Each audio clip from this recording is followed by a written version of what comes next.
Audio leak case में अली अमीन गंडापुर और शरीक मुलजिम असद फारूक पर फर्द जुर्म आयद। इस्लामाबाद सेशन अदालत ने अली अमीन गंडापुर के वारंट गिरफ्तारी मुअत्तल, इश्तिहारी की कार्रवाई खत्म कर दी। अदालत ने इस्तफसार किया, आप तो अदालत पेश ही नहीं होते थे। केस में पेश हों, सिर्फ प्रोसिक्यूशन के कहने पर सजा नहीं हो सकती। वारंट मंसूख कर देते हैं, मगर आइंदा एहतियात करें और अदालत में पेश हों। अली अमीन गंडापुर ने कहा, कर्फ्यू होता है, रास्ते बंद होने की वजह से पेश नहीं हो सका। अदालत ने कहा, ऐसी सूरत हाल हो तो हाजिरी से इस्तिस्ना की दरख्वास्त दे दें।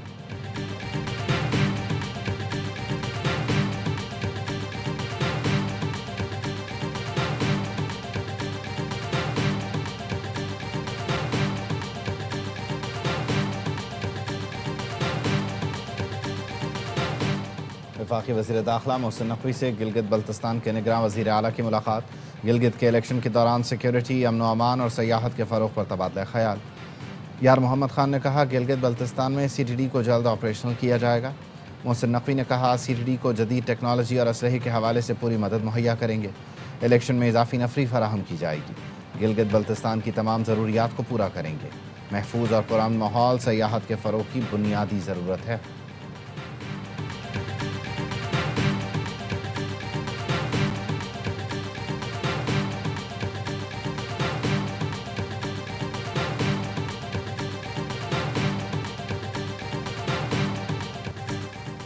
ईरान पर महदूद फौजी हमला कर सकते हैं। अमरीकी सदर डोनाल्ड ट्रंप का व्हाइट हाउस में सहाफ़ी के सवाल पर जवाब। कहा, मैं ये कह सकता हूँ कि ऐसा सोच रहा हूँ, लेकिन चाहता हूँ ईरान मुआहिदा कर ले। अमरीकी अखबार वॉल स्ट्रीट जर्नल ने खबर दी थी, ट्रंप ईरान के खिलाफ महदूद फौजी हमला करने के इम्कान पर गौर कर रहे हैं। रॉयटर्स के मुताबिक 2 अमरीकी एहलकारों ने बताया, ईरान के खिलाफ फौजी मनसूबाबंदी आला दर्जे के मरहले में पहुंच गई है, जिसमें ईरानी रहनुमाओं को बराह रास्त निशाना बनाया जा सकता है। अमरीकी फौज ईरानी हुकूमत का तख्ता उलटने की कोशिश भी कर सकती है।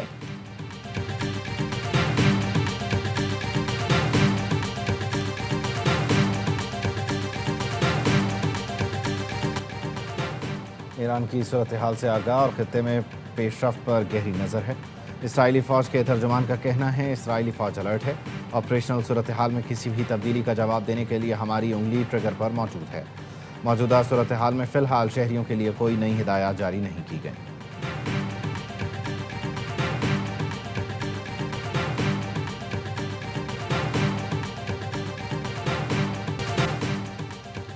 सर्बिया और जर्मनी के अपने शहरियों को फौरी तौर पर ईरान छोड़ने की हिदायत। अमेरिका, पोलैंड और बेल्जियम समेत मुतअद्दिद यूरोपीय मुल्क अपने शहरियों को ईरान छोड़ने की हिदायत कर चुके। अमरीकी सदर ने दावा किया है कि ईरान में मुजाहिरों के दौरान 32,000 अफराद हलाक हुए। ये बहुत अफसोसनाक सूरत हाल है। ईरान के लोगों से हमदर्दी महसूस होती है, वो जहन्नम में रह रहे हैं। ईरानी वज़ीर ख़ारिजा ने डोनाल्ड ट्रंप का दावा मुस्तरद कर दिया। कहा, ईरानी हुकूमत पहले ही हालिया दहशतगर्दी का शिकार तमाम 4100 मुतासरीन की फहरिस्त शाया कर चुकी, जिसमें 2 सिक्योरिटी एहलकार भी जान से गए। अगर किसी को हमारे डेटा पर इख्तलाफ है तो बराह करम सबूत शेयर करें।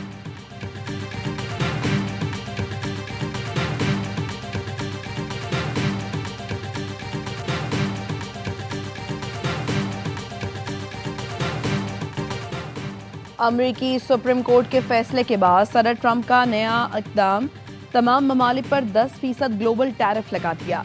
सदर ट्रंप ने टैरिफ से मुतालिक एग्जीक्यूटिव ऑर्डर पर दस्तखत कर दिए। तर्जुमान व्हाइट हाउस के मुताबिक ट्रैफिक का इत्तलाक 24 फरवरी से होगा। कुछ अशिया आर्जी टैरिफ से मुस्तस्ना होंगी। ज़राई मसनूआत, अद्वियात और उनके अज्जा।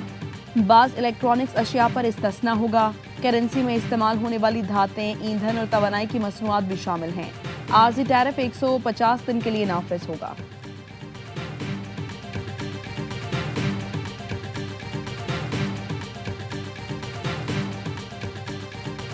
The Supreme Court's ruling on tariffs is deeply disappointing, and I'm ashamed of certain members of the court, absolutely ashamed, for not having the courage to do what's right for our country. अमरीकी सदर Donald Trump supreme court पर Barham. Tariff के खिलाफ अदालती फैसले को शर्मनाक और मायूस कुन करार दे दिया। कहा, जजों ने अमरीकी मफादात को नजरअंदाज किया। अदालती फैसले के खिलाफ प्लान बी मौजूद है। टैरिफ अमेरिका को अजीम बनाता है। ये अमेरिका की कौमी सलामती का मामला है। मेरे पास मजीद मजबूत इख्तियारात भी हैं। फैसले पर वो मुल्क बहुत खुश हैं जो बरसों से अमेरिका को लूट रहे हैं। अमेरिकी सुप्रीम कोर्ट ने ट्रंप टैरिफ को कलअदम करार दिया था। फैसले में कहा गैर मुल्की तिजारती शराकतदारों पर टैरिफ गैर कानूनी है। ट्रंप ने इख्तियारात से तजावुज किया। अदालती फैसले के बाद अमेरिकी स्टॉक मार्केट में तेजी। वॉल स्ट्रीट पर कारोबार मुस्बत जोन में बंद हुआ।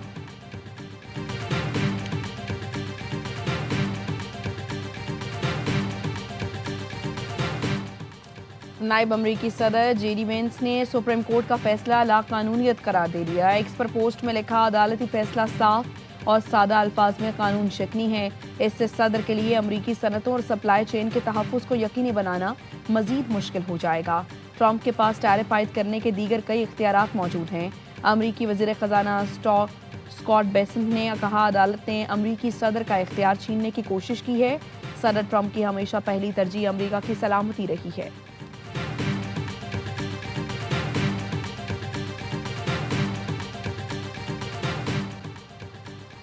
वज़ीर-ए-आज़म शहबाज शरीफ अमरीका के दौरे के बाद लंदन पहुंच गए। नायब वज़ीर-ए-आज़म इसहाक डार और वज़ीर इत्तलात अता तारड़ भी हमरा हैं। वज़ीर-ए-आज़म खुसूसी तैयारी के जरिए लंदन के लुटन एयरपोर्ट पर पहुंचे। वज़ीर-ए-आज़म ने अमरीका में गजा पीस बोर्ड के पहले इजलास में शिरकत की।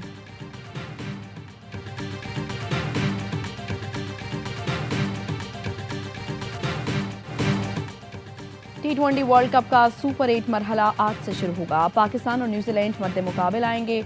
मैच शाम 6:30 बजे शुरू होगा। कोलंबो में गुज़श्ता रोज़ बारिश की वजह से प्रैक्टिस सेशन मनसूख। आज दोपहर 1 बजे के बाद हल्की बारिश की पेशगोई।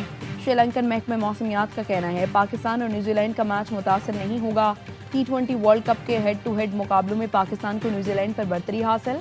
हेड कोच माइक हेसन कहते हैं न्यूजीलैंड से अच्छे मुकाबले की तवक्को है। प्रेमदासा स्टेडियम में स्पिनर्स का किरदार अहम होगा। उस्मान तारिक ऐसा बॉलर है जो अटैक और डिफेंस दोनों में काम आता है। कीवी बल्लेबाज मार्क चैपमैन ने कहा उस्मान तारिक समेत पाकिस्तान के तमाम स्पिनर खतरनाक हैं। पाकिस्तान के खिलाफ काफ़ी क्रिकेट खेली है, उनकी स्ट्रेंथ का अंदाजा है।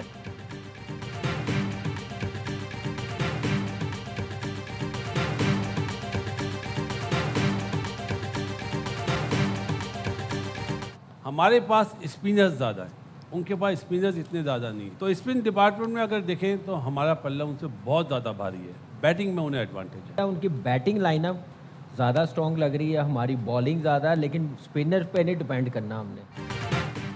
हमारे पास तजर्बा ज़्यादा है, पाकिस्तान का पलड़ा भारी है। साबिक क्रिकेटर बासित अली का हर लम्हा पुरजोश में इजहार ख्याल। कहा नाफे की जगह फ़खर जमान खेलेगा। नंबर 4 पर बाबर को रखना मैनेजमेंट की बेवकूफ़ी है। मेज़बान शुएब मलिक ने कहा फ़खर जमान का न्यूजीलैंड के खिलाफ रिकॉर्ड ज़बरदस्त है। मैनेजमेंट और कप्तान एक पेज पर नहीं है।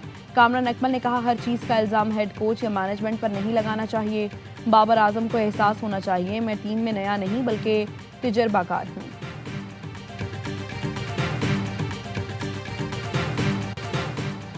और मादरी ज़ुबान का आलमी दिन आज मनाया जा रहा है। यूनेस्को ने 1999 में 21 फरवरी को मादरी ज़ुबानों का दिन मनाने का ऐलान किया था। इस वक्त दुनिया भर में तकरीबन 7000 ज़ुबानें बोली जाती हैं। सदर आसिफ जरदारी का कहना है मादरी ज़ुबान का आलमी दिन ज़ुबान की अहमियत को उजागर करता है। उर्दू बतौर ज़ुबान हमारी वफाकी अकाइयों को जोड़ती है। जदीद टेक्नोलॉजी के ज़रिए मादरी ज़ुबानों को फ़रोग दिया जा सकता है।